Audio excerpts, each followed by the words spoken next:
Ever get that chill, when you see a near miss on the road? Makes you think, what if that were me? Yeah.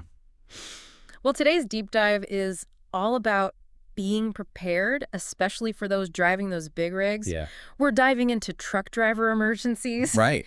And this guide we're looking at, let me tell you, it's intense. It really highlights that even if you're a seasoned driver, things can still happen. It's a lot about the physics of those massive vehicles and how to react when you're under pressure. And they don't sugarcoat it. We're not talking like changing lane stuff. This is serious brake failures, Oh, yeah. tire blowouts, Yeah, even how to steer away from an accident that's already like in progress. exactly.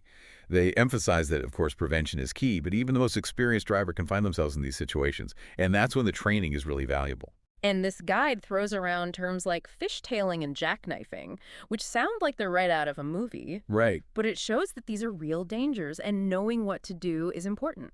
Fishtailing is when the back end of the truck starts to swing out, maybe on a slick road or if you brake suddenly.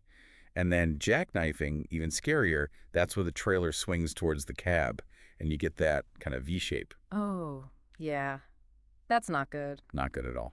So this guide really stresses knowing how to react instinctively, which is where that training comes in. It's like that muscle memory, so you know what to do when it matters. One thing that really caught my eye was they emphasized turning over braking. Like they say you can actually turn faster than you can stop, Yeah. which makes sense. Our instinct is to slam the brakes. Right. But maybe sometimes the move is to steer out of the way. Exactly. Because the main thing is you want to stay in control of the vehicle. And sometimes it's actually safer to steer away from an obstacle rather than try to just stop on a dime. Especially on a truck, I imagine that weight and momentum makes a huge difference. Oh, yeah. So when stopping isn't an option and you have to steer out of the way, what does this guide recommend? Two hands on the wheel. Mm. Always, first and foremost. It seems like a little thing, but they really stress those small details because you need as much control as possible. Okay, makes sense. But turning quickly and safely in, a big rig, that can't be easy. What are some of the key things to keep in mind? So they break it down into a few points. Don't brake while you're turning because that can really upset the balance of the truck and you can lose control. Also, avoid oversteering, yanking the wheel. Smooth, controlled movements. And then finally, be ready to countersteer once you clear whatever's in your way. Right. So you're turning the wheel in the opposite direction to prevent kind of like overcorrecting. So it's like a dance almost. You have to react quickly, but you also have to stay in control. Yeah. What about those times when, even if you do everything right, you might still end up going off the road? This guide talks about that too, right? It does. And it acknowledges that sometimes you can't avoid going off the road, but they say you can do it more safely if you approach it the right way. So you're going off road. What do?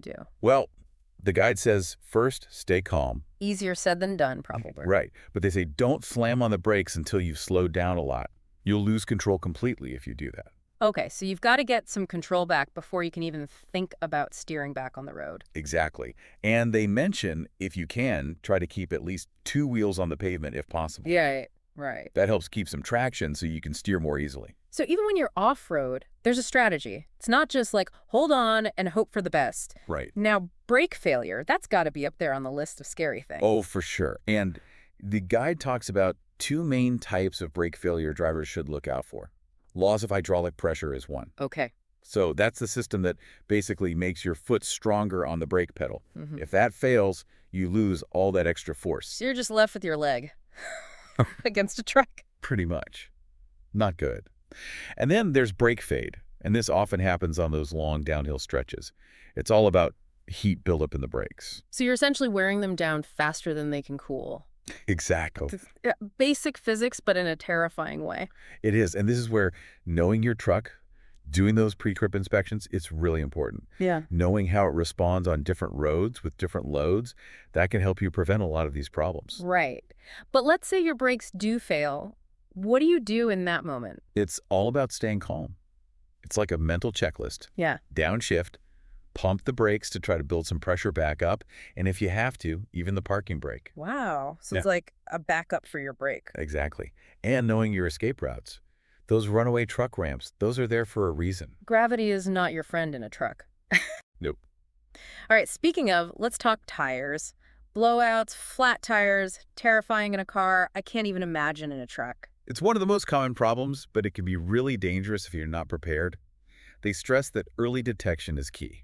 Okay, so what do you look for? It's not just looking at your tires. You got to listen for weird sounds like thumping. Feel for any shaking in the steering wheel. Pay attention to how the truck handles. You know if the steering feels different. So you're really tuned in to how your truck normally feels. Yes, exactly. So you can catch those little signs something's off. Now, let's say you do have a blowout. What do you do? You might think slam on the brakes, right? But they actually say that's one of the worst things you can do. Really? I feel like my instinct would be to hit those brakes. It makes sense, but they say that can make you lose control, Yeah. like the truck and jackknife. Wow. So how do you regain control? Steer into the skid. So you're not fighting it, you're kind of going with it. Right. It feels counterintuitive, but it's the best way. You're working with the truck's momentum, not against it. I'm sensing a theme here. It's a lot about understanding the physics, not just knowing what to do, but why you're doing it. Right, because when you understand the why, you're much better prepared to react in a high-stress situation. All right, let's talk tech.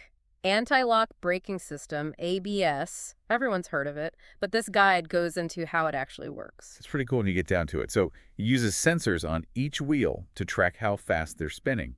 And then there's this computer, basically, that decides how much braking force to apply to each wheel individually. It's like a co-pilot for your brakes. Yeah. And one thing they clarify, ABS doesn't mean you stop faster. It's about preventing the wheels from locking up. So you stay in control, which is critical, obviously, in any car, but especially a truck. So you can steer around something even while you're braking hard. Exactly. But like any technology, it can fail. And what happens then? Does it feel like you have no brakes Eh. at all?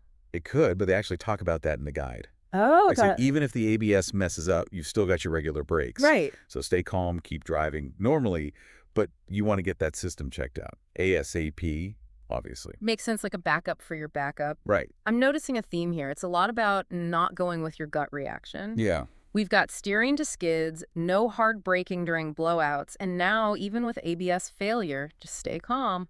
It all comes back to that, why they really stress understanding why those instincts are wrong. Right, so you can make the right call when it matters. Exactly. So to wrap up today's deep dive, we weren't just listing off things truck drivers should know in case of an emergency. Right. It's about all of us, really. Yeah. Understanding those forces at play, how to stay in control when things get hairy. Absolutely. It's about giving drivers the knowledge to make smart decisions in a split second. Which could save lives. Exactly. So the next time you're behind the wheel, any wheel, think about how you'd react if something unexpected happened. Yeah. A little bit of knowledge can go a long way on the road.